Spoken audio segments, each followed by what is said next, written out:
السلام علیکم ورحمۃ اللہ۔ 23 مارچ پاکستانی تاریخ میں ایک بہت بڑا دن ہے جس دن قرارداد پاکستان منظور ہوئی۔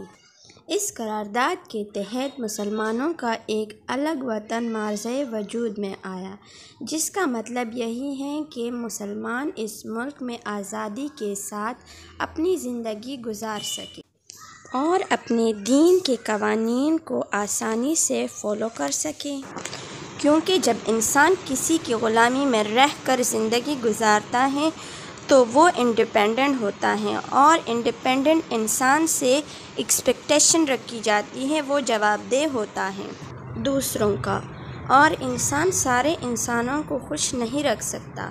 یہ انسان کی بس کی بات نہیں ہے۔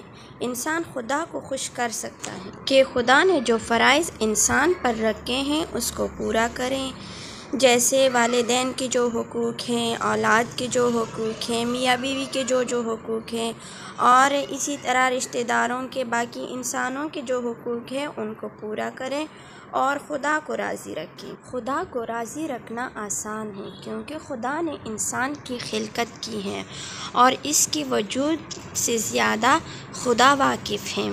اسی لیے اللہ تعالیٰ ہم پر اتنے ہی بوجھ ڈالتے ہیں جتنا ہم برداشت کر سکتے ہیں، اتنے ہی ہم پر فرائض ڈالتا ہے جتنی کہ ہم اٹھا سکتے ہیں۔ انسان کی توقعات بہت زیادہ ہوتی ہیں، کیونکہ اسے نہیں پتہ کہ کہاں پہ میرا حق ہے اور کہاں پہ نہیں ہے۔